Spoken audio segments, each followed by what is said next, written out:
오늘 룻기 2장 1절로 7절 본문의 말씀을 중심으로 내가 누구에게 은혜를 입으면 이라는 제목으로 우리 말씀의 은혜를 함께 나누겠습니다. 오늘은 룻기 2장입니다. 룻을 보면 그녀는 결혼을 했지만 남편이 일찍 죽었습니다. 남편 죽고 과부가 되었는데 자식도 없습니다. 고향을 떠나서 시어머니를 따라 지금 한 번도 살아본 적이 없는 베들레헴으로 왔습니다. 남들이 볼 때에 룻의 인생은 실패자의 인생이고 현실은 너무너무 가난한 과부이고 또 의지할 데 없는 이방인이었습니다. 유대 사회에서 가장 불행하다고 생각이 되는 모든 악조건은 다 가지고 있는 불행한 여인이 룻이었습니다. 재기할 가능성이 있는가? 그 가능성조차도 전혀 보이지 않는 그런 인생이었습니다. 근데 이 여인이 은혜를 만납니다. 우리가 언제 은혜를 만나게 되느냐? 당당하고 자신 있고 힘이 있을 때는 은혜가 눈에 보이지 않습니다. 자기 힘을 믿고 자기 힘으로 다 해버리려고 할 것입니다. 그러면 언제 은혜를 만나느냐? 내가 가진 것이 안 통할 때, 내가 의지했던 것들이 속수무책으로 무너질 때, 병이 들어서 몸과 마음이 약해질 때, 그때 은혜를 경험하게 되는 것입니다. 나오미와 룻이 빈손으로 베들레헴에 돌아왔을 때 아무것도 없는 룻에게 하나님은 은혜를 경험하게 하십니다. 하나님은 어떻게 룻이 은혜를 경험하게 하시는가? 만남을 통해서 은혜를 주십니다. 그래서 여러분, 믿음 안에서 만나는 모든 만남은 다 중요한 것입니다. 어린 시절에 혹은 청소년기에 어떤 교회 학교 선생님을 만나고 또 어떤 학교 선생님을 만나느냐, 이게 한 아이의 진로에 큰 영향을 미칩니다. 어떤 친구를 만나고 또 어떤 배우자를 만나느냐, 그 만남을 통해서 그 인생은 새로운 경험을 하게 되는 것입니다. 최고의 만남은 무엇이냐? 엘샤다이, 전능하신 하나님을 인격적으로 만나는 것입니다. 내 인생이 하나님을 만나게 될 때 이거는 영향을 받는 정도가 아니라 역사가 바뀝니다. 죽은 인생이 살아나게 되고 병든 자가 고침을 받게 되고 잃어버린 영혼이 구원을 얻는 신역사가 시작이 되는 것입니다. 오늘 이 예배를 통해서 이런 전능자 되신 하나님을 만나는 분이 꼭 있기를 주님 이름으로 축원을 드립니다. 이 불행한 룻은 구속자입니다. 보아스가. 이 보아스가 기업 물을 자라고 나오잖아요. 이 기업 물을 자가 고엘, 이게 리디머입니다. 구속자, 대속자, 해방자를 말하는 거예요. 룻은 가능성 제로의 인생이었어요. 자기 힘으로는 아무것도 할 수 없는 그런 불행한 자였는데 구속자 보아스를 통해서 하나님의 은혜를 경험합니다. 하나님의 구원을 경험합니다. 그래서 룻기는요, 복음의 요약인 거예요. 은혜와 구원을 스토리로, 이야기로 보여주는 성경이 바로 룻기라는 것입니다. 우리는 룻기를 보면서 하나님의 구원이 어떤 것이고 하나님의 은혜가 어떤 것인가, 이걸 다시 한번 발견할 수 있어야 될 것입니다. 오늘 첫 번째로 은혜를 구하는 이 룻의 모습을 보게 됩니다. 믿음이라고 하는 것은 은혜를 붙드는 겁니다. 여러분, 은혜의 반대말이 자기 공로잖아요. 2절을 보시면 은혜를 구하는 룻의 마음 자세를 우리가 읽을 수가 있습니다. 룻의 모습에서 내가 내 힘과 내 머리를 가지고 내가 열심히 일해서 한번 이 땅에서 살아보겠습니다. 그런 의지가 보이는 게 아니잖아요. 나는 은혜가 없이는 살 수가 없으니 은혜 베풀 자를 찾아서 살 길을 구해 보겠습니다. 이게 2절의 룻의 태도였다는 것입니다. 자, 우리 2절 말씀을 같이 한번 읽겠습니다. 시작. 모압 여인 룻이 나오미에게 이르되 원하건대 내가 밭으로 가서 내가 누구에게 은혜를 입으면 나를 따라서 그를 따라서 이삭을 줍겠나이다 하니 나오미가 그에게 이르되 내 따라 갈지어다 하매 그랬습니다. 똑같이 수고를 하지만 은혜를 의지하느냐 공로를 의지하느냐 이것에 따라서 그 태도가 완전히 달라지는 것을 보게 됩니다. 보상이라고 하는 것은 내 힘으로 했을 때 요구하는 겁니다. 결과에 대해서도 그게 내가 잘해서 이렇게 된 것이니까 내 이름을 드러내려고 하는 거예요. 에베소 2장 8절 9절에 뭐라고 했습니까? 우리 같이 한번 읽어봅시다. 시작.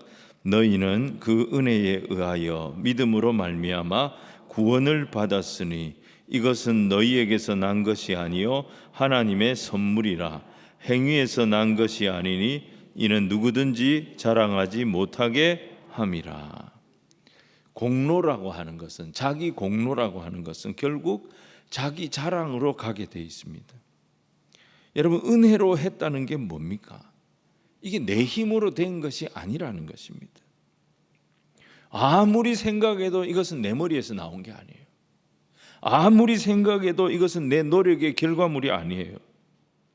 이것은 하나님의 선물이에요. 내가 도저히 할 수 없는 것을 하나님이 하게 하셨고, 내가 도저히 감당할 수 없는 것을 하나님이 내게 허락해 주신 거예요. 그러니까 이 결과에 대해서도 내가 자랑할 게 아무것도 없는 거예요. 이런 귀한 것을 나에게 주신 그 하나님의 은혜에 감사할 수밖에 없는 거죠. 우리 인생도 마찬가지입니다. 여러분, 교회가 내가 힘쓰고 애쓴다고 되는 것이 아니고 하나님의 은혜가 부어져야 교회가 살아나고 교회가 부흥이 되는 거예요. 가정도 마찬가지입니다. 하나님이 은혜를 부어주셔야 가정이 화목한 거고요, 가정이 따뜻해지는 거고, 가정의 형통의 은혜가 열리게 되는 것입니다. 개인도 마찬가지입니다. 하나님이 은혜를 부어주실 때 그 모든 장애물들이 다 사라지면서 인생의 길이 열리는 하나님의 역사가 시작이 되는 거예요. 그러니까 우리가 무엇을 구해야 하느냐? 다른 거 없습니다. 하나님의 은혜를 구하는 그런 저와 여러분이 되어져야 될 줄 믿습니다. 룻이 하나님의 은혜를 구하잖아요. 내 힘으로는 안 되니까 하나님의 은혜를 따라가겠습니다. 그렇게 은혜를 구했잖아요. 그때 하나님께서 보아스를 만나게 하신 거예요. 여러분, 보아스 이름의 뜻이 뭡니까? 보아스의 이름의 뜻은 그에게 능력이 있다는 거예요. 그에게 힘이 있다는 뜻입니다. 그러니까 보아스라고 하는 이름 자체가 예수님을 의미하는 것입니다. 약하고 추해도 주께로 나가면 힘 주시고 내 추함을 곧 씻어 주시네. 사랑하는 여러분, 나는 아무것도 아니지만 예수님이 나의 능력이 되신다 이거예요. 예수님이 나의 힘이 되신다는 거예요. 예수님께 가면 힘을 만날 수 있고 예수님께 가면 능력을 만날 수 있기 때문에 예수님 앞에 나아갈 때에 그분이 우리를 능히 구원해 주시고 그분이 나를 능히 회복시켜 주실 줄로 믿습니다. 이게 은혜 앞에 서는 자의 자세라는 것입니다.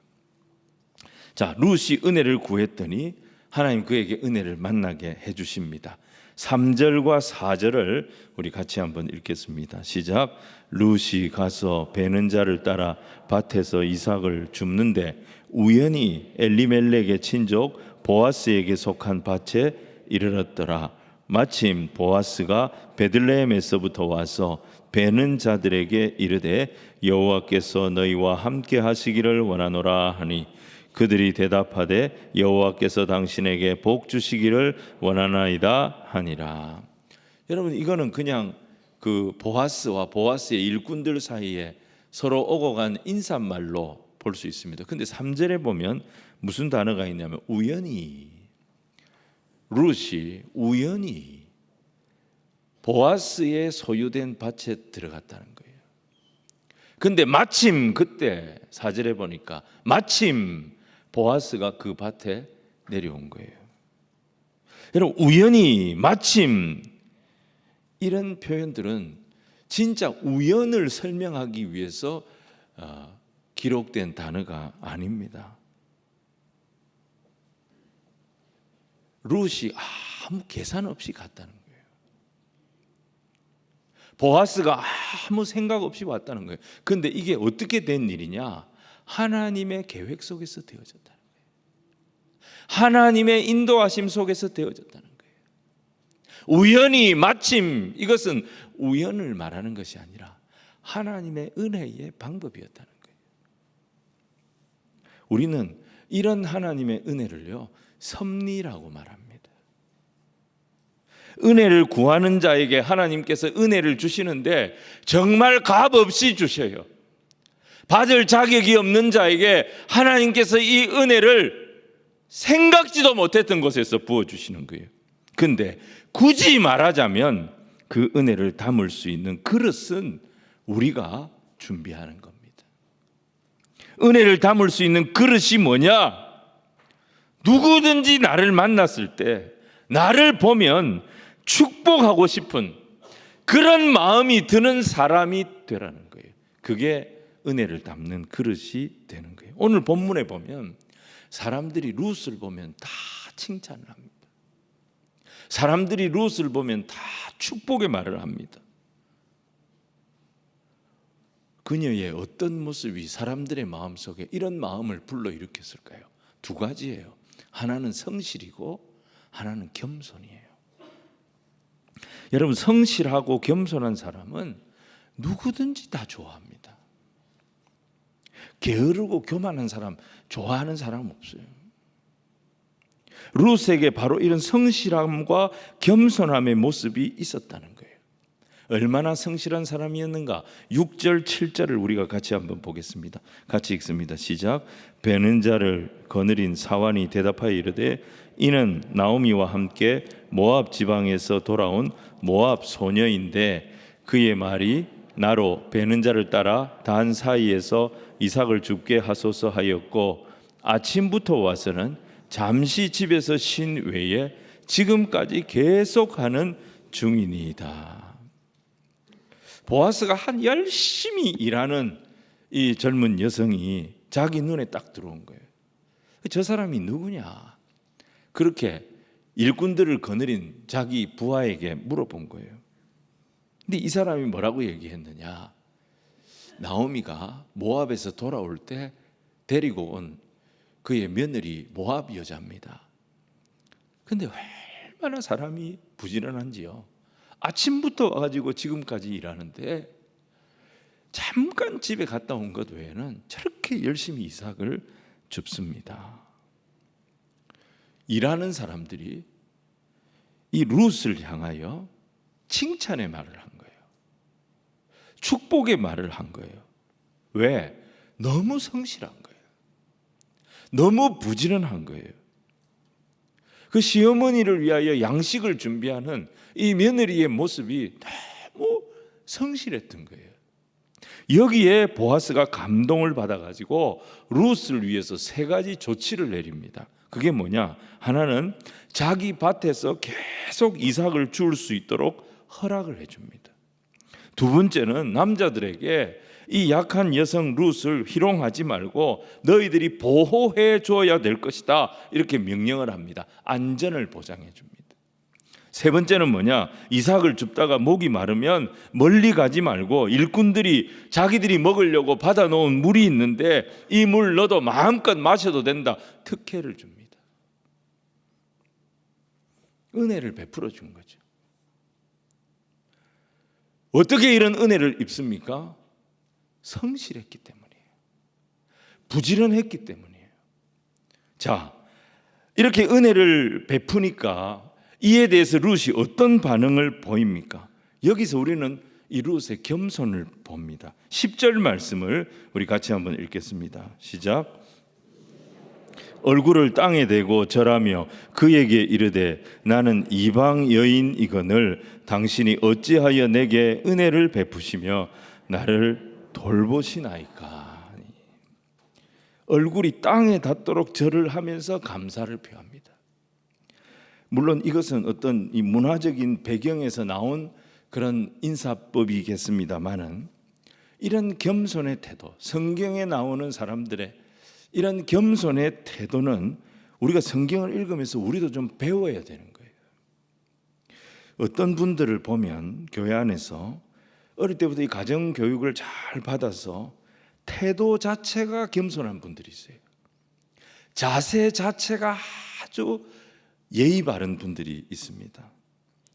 그런 분들을 만나면 저도 같이 예의 바르게 행동하게 됩니다. 그런 분들을 만나면 저도 같이 기분이 좋아집니다. 그런 분들을 만나면 저도 같이 겸손해지는 거예요. 근데 그게 잘 안 되는 분들도 있습니다. 간혹 보면 이마에 그냥 교만 이렇게 딱 쓰여져 있는 것처럼 보이는 분들도 있습니다. 실제로 교만한 분이 아닌데, 실제로 교만한 그런 분이 아닌데 그 모습이 그런 거예요. 예배 시간에 다리를 꼬고 앉아서 예배를 드린다든지, 인사할 때 주문이 손을 엮고 고개만 까딱하면서 인사한다든지, 마음은 안 그런데 여러분 계속 내가 사람들에게 인사성이 없다, 교만해 보인다, 이런 말을 자꾸 듣는다는 것은 그게 별로 좋은 게 아닌 것입니다. 겸손한 태도도 훈련을 해야 되는 것입니다. 여러분, 사람이 성실하다, 사람이 겸손하다, 이런 평가를 받고 이런 인정을 받는 것은 그 사람의 인생의 큰 자산입니다. 웃는 얼굴에 침 못 뱉는다는 말이 있습니다. 여러분, 인사만 잘해도요 먹고 들어갑니다. 항상 웃으면서 상냥하게 대하기만 해도 점수를 반은 따고 들어가는 거예요. 성실하고 겸손한 사람을 싫어할 사람이 없어요. 룻이 이렇게 했더니 보아스의 마음이 확 열려버렸잖아요. 사람의 마음을 여는 것이 뭐냐? 성실과 겸손입니다. 똑똑하다고 마음 열리는 게 아니에요. 실력 있다고 마음 열리는 게 아닙니다. 룻이 성실하고 겸손한 것을 보아스가 확인했을 때 이 모압 여인에게, 아무것도 없는 비천한 여인에게 보아스가 자기가 할 수 있는 최고의 축복을 선언합니다. 여러분 11절 12절 같이 한번 읽겠습니다. 시작. 보아스가 그에게 대답하여 이르되 내 남편이 죽은 후로 내가 시어머니에게 행한 모든 것과 내 부모와 고국을 떠나 전에 알지 못하던 백성에게로 온 일이 내게 분명히 알려졌느니라. 여호와께서 내가 행한 일에 보답하시기를 원하며 이스라엘의 하나님 여호와께서 그의 날개 아래에 보호를 받으러 온 내게 온전한 상 주시기를 원하노라 하는지라. 여러분, 세상에서 제일 안전한 보호가 뭐겠습니까? 하나님의 날개 아래 보호받는 거잖아요. 오늘 보아스는 룻에게 이 선언을 하는 거예요. 당신이 너무 잘 왔다. 당신이 너무 잘 찾아왔다.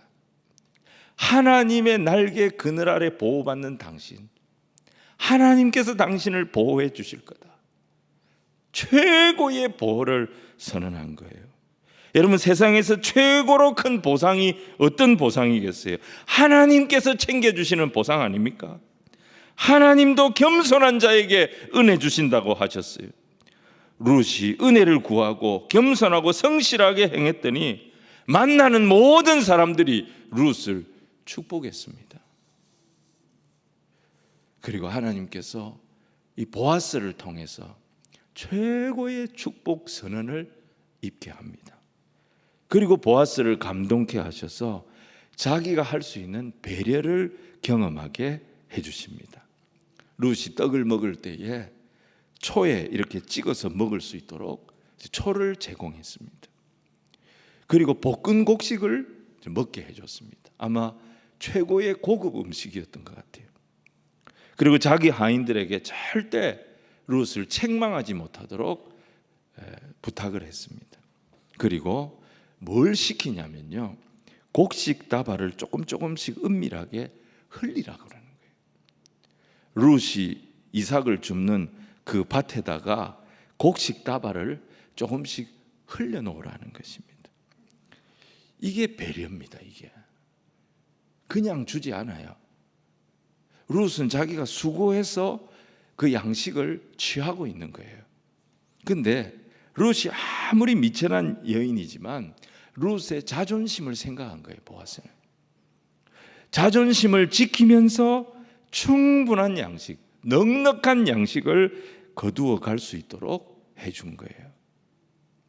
룻이 아무것도 모르고 거두다 보니까 얼마를 거두냐면 한 에바의 곡식을 거두었다고 그래요. 이 한 에바가 22리터입니다. 이렇게 많이 거둘 수가 없어요.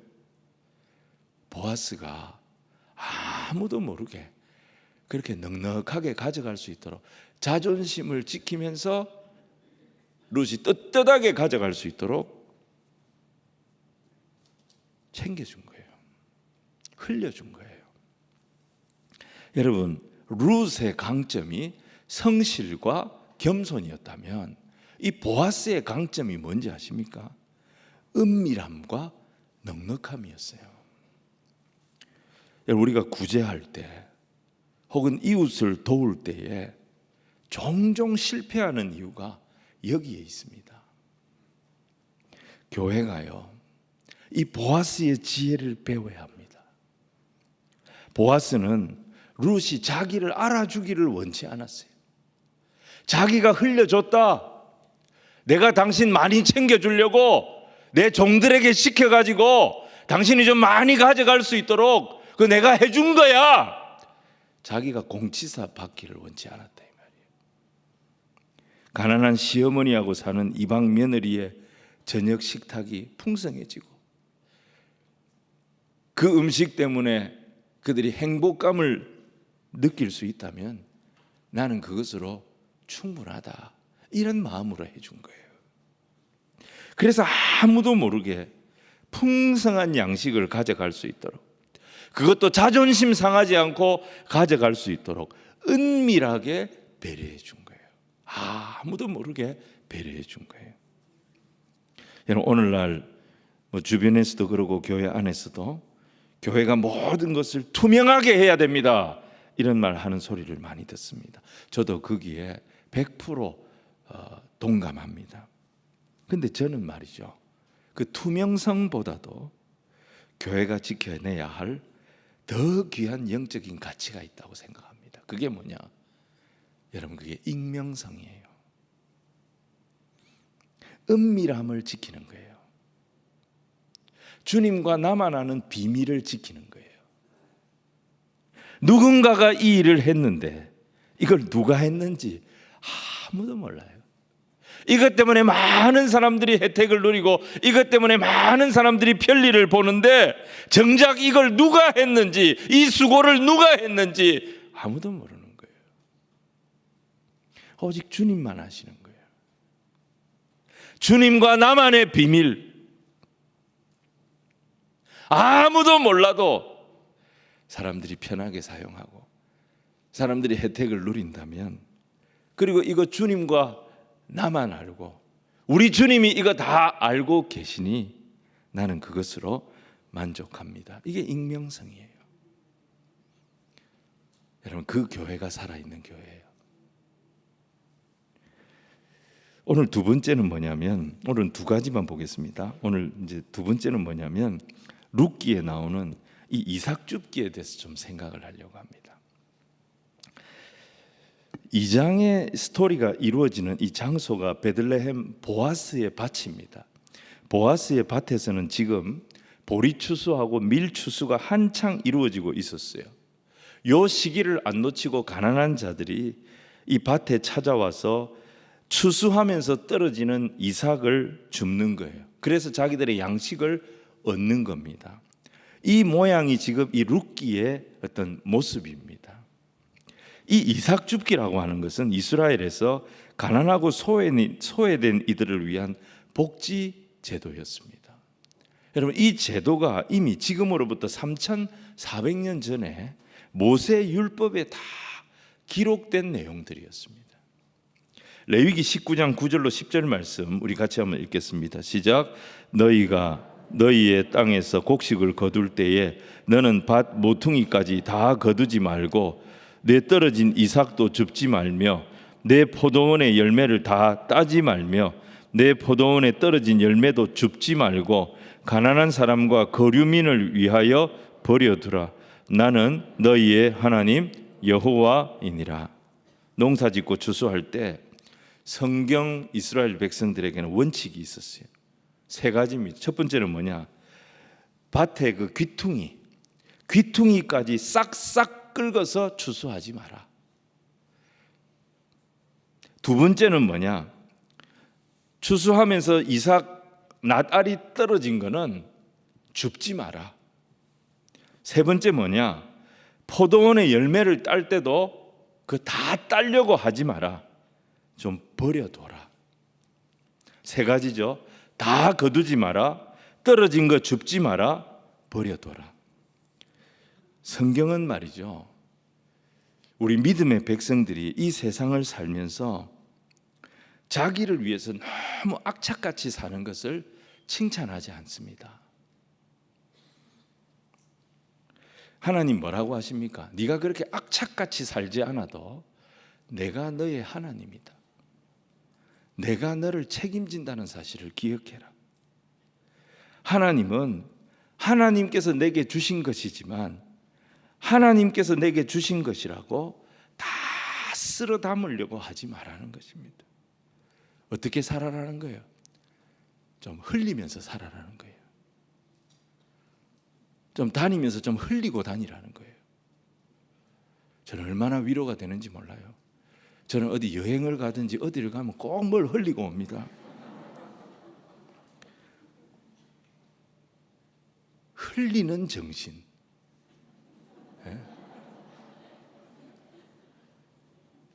이 대표적인 게 사실은 뭐냐면요, 11조도 큰 범주에서는 여기 들어가는 거예요.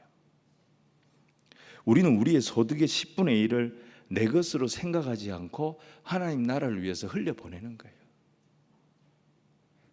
흘려보내는 거예요. 우리의 삶의 여러 영역에서 하나님 이 정신을 한번 살려보라는 거예요. 흘릴 수 있으면 더 흘리고 살아라는 거예요.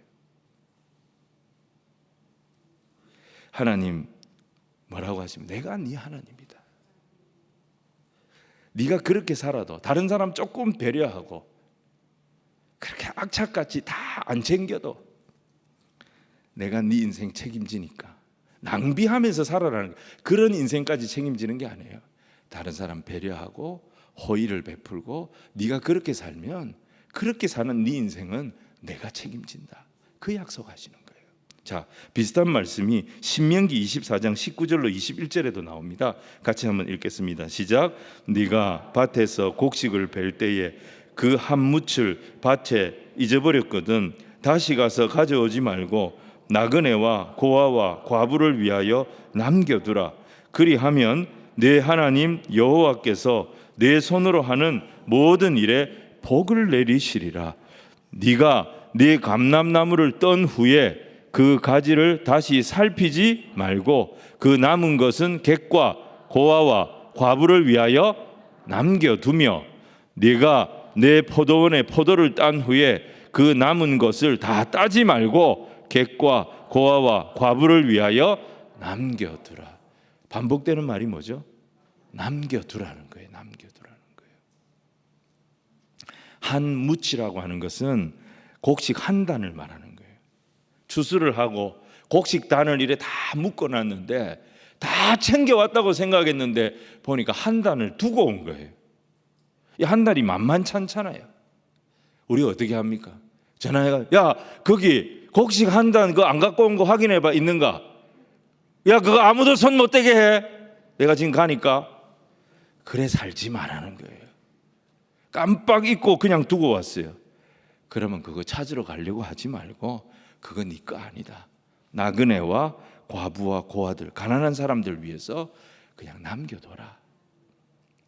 그러면 하나님이 뭐라고 하십니까? 우리가 그런 사람들을 생각하는 마음을 가지고 좀 흘려보내면, 좀 남겨두면 하나님 뭐라고요? 네 하나님 여호와께서 네 손으로 하는 모든 일에 복을 주시겠다는 거예요. 내가 네 손에 안 나도록 해줄게. 내가 너 피해 안 보도록 해준다니까. 내가 오히려 너 더 많이 챙겨줄 거라니까. 그러니 너 주변에 약한 사람들 보이거든, 절대 그 사람들한테 인색하게 하지 말고 좀 후하게 해줘라. 좀 흘려줘라. 다 가져올 수 있지만 좀 남겨두고 와라. 우리가 이 세상에서 어떤 얘기를 좀 들어야 되냐면, 야, 저 사람 옆에 가면 뭐라도 얻어온다. 저 사람하고 같이 있으면 밥값은 저 사람이 낼 거야. 저 사람하고 같이 있으면 뭔가 콩고물이 좀 떨어진다. 여러분, 우리가 그런 말 듣는 그런 성도가 돼야 되는 거예요. 울산교회 가서 계속 두드리면 뭐가 나오도 좀 나온다. 그래서 우리가 때로 속기도 하고, 그래서 우리가 좀 당하기도 한다 할지라도 더 많은 사람들을, 더 많은 필요한 사람들을 도울 수 있는 길이 열리도록 하나님께서 인도하여 주실 줄로 믿습니다. 여러분, 룻기 2장 보면요, 세 가지가 딱 맞나요? 하나님의 은혜와 보아스의 호의, 그리고 룻의 겸손. 이게 말이죠, 베들레헴을 너무 아름답게 만들어요. 베들레헴을 진짜 풍성한 땅이 되도록 만들어요.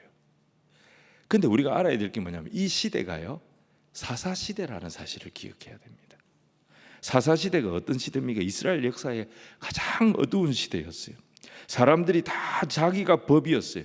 다 자기가 하나님인 시대였어요. 그러니까 사실상 법이 없는 시대였고, 하나님도 없는 시대였고, 아무도 하나님을 찾지 않았고, 뭐라고요? 자기 소견에 옳은 대로 행하던 시대가 사사시대였어요. 몰인정, 무자비, 자기 욕망대로 사는 사회, 자기 욕망을 이루기 위하여 서로 죽고 죽이는 살벌한 사회가 사사시대였어요. 근데 이 소망 없는 사사시대에 베들레헴 한쪽에서는 이런 아름다운 모습이 펼쳐지고 있었다, 이 말이에요. 우리 사회가 지금 성공지상주의, 물질만능주의, 철저한 이기주의, 하나님이 없다고 생각하는 종교다원주의, 하나님의 모든 창조 질서를 공격하는 사사시대를 방불케 하는 그런 시대의 모습을 보여주고 있지만, 이럴 때일수록 우리 교회가 이런 룻기의 모습을 이 세상에 보여줄 수 있어야 한다는 것입니다. 받은 바 축복, 받은 바 은혜, 이것만 자꾸 얘기하지 말고, 받은 것만 얘기하지 말고, 받은 그 축복을 내가 어떻게 흘려보냈는지, 받은 그 사랑을 내가 어떻게 흘려보냈는지, 그것을 말할 수 있는 그런 저와 여러분이 되어져야 한다는 것입니다. 받은 복 전부를 자기 주머니에 채우고 자기가 다 삼켜버리는 그 시대가 사사시대였어요.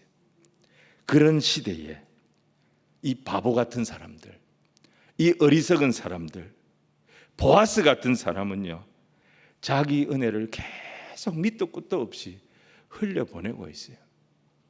이 모압에서 온 이방 여인에게 자기가 받은 은혜와 사랑을 자꾸 흘려보냅니다. 서로 나누고 베풀고 섬기는 이 모습이 어디로 연결이 됩니까? 다윗의 나라, 메시아의 왕국으로 흘러내려가는 거예요. 여러분, 이게 하나님의 나라의 모습이다.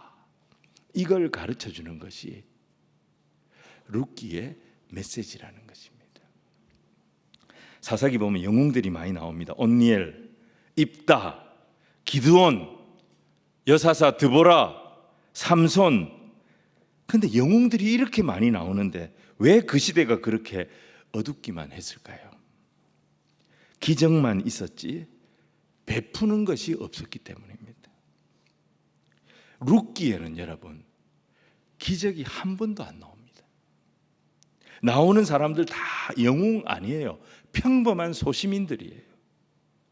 보아스 그냥 유력한 자라고만 돼 있어요. 룻은 힘없는 이방 여인이에요. 나오미는 몰락한 늙은 과부입니다. 근데 이들에게 은혜가 흐르고 있어요. 이들이 은혜를 흘려보내고 있어요. 그랬더니 베들레헴 땅 전체에 풍성한 하나님의 구원 역사가 임하게 되더라. 그 성경이 바로 룻기라는 것입니다. 여러분, 이 룻의 증손자가 다윗이잖아요. 근데 다윗의 일생도 보세요. 기적이 없어요. 다 하나님과 동행하면서 그 은혜로 이루어진 일들이에요. 기적이 없어요. 출애굽한 이스라엘 백성들 광야를 살 때에 매일매일이 기적이었습니다. 근데 가나안 땅에 딱 들어가면서 기적이 끝이 납니다. 대신에 어떻게 삽니까? 은혜를 받은 자들이, 여호와의 큰 기적을 통하여 하나님의 큰 구원의 은혜를 받은 자들이 은혜를 모르는 자들, 은혜가 필요한 자들을 만나서 받은 은혜를 베푸는 이 체계를 통해서 이스라엘 전체가 안식을 얻고 풍성함을 누리도록 하나님께서 만드시는 것을 보게 되는 것입니다.